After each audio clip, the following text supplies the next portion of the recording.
The recent elections also feel like a cultural tipping point towards once again prioritizing speech. So we're going to get back to our roots and focus on reducing mistakes, simplifying our policies, and restoring free expression on our platforms. More specifically, here's what we're going to do.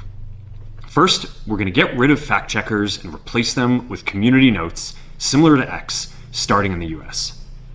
After Trump first got elected in 2016, the legacy media wrote nonstop about how misinformation was a threat to democracy. We tried in good faith to address those concerns without becoming the arbiters of truth.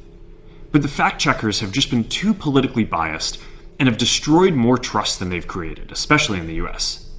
So over the next couple of months, we're going to phase in a more comprehensive community notes system.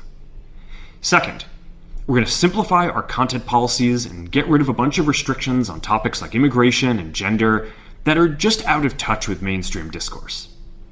What started as a movement to be more inclusive has increasingly been used to shut down opinions and shut out people with different ideas, and it's gone too far. So I want to make sure that people can share their beliefs and experiences on our platforms. Third, we're changing how we enforce our policies to reduce the mistakes that account for the vast majority of censorship on our platforms. We used to have filters that scanned for any policy violation.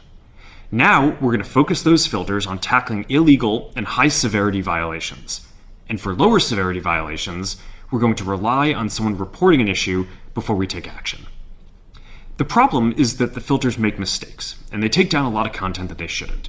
So by dialing them back, we're going to dramatically reduce the amount of censorship on our platforms. We're also going to tune our content filters to require much higher confidence before taking down content. The reality is that this is a trade-off. It means we're going to catch less bad stuff, but we'll also reduce the number of innocent people's posts and accounts that we accidentally take down. Fourth, we're bringing back civic content. For a while, the community asked to see less politics because it was making people stressed. So we stopped recommending these posts.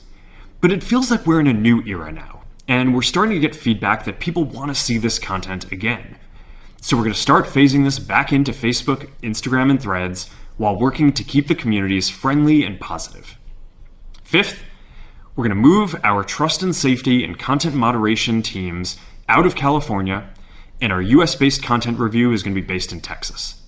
As we work to promote free expression, I think that it will help us build trust to do this work in places where there is less concern about the bias of our teams. Finally, we're going to work with President Trump to push back on governments around the world that are going after American companies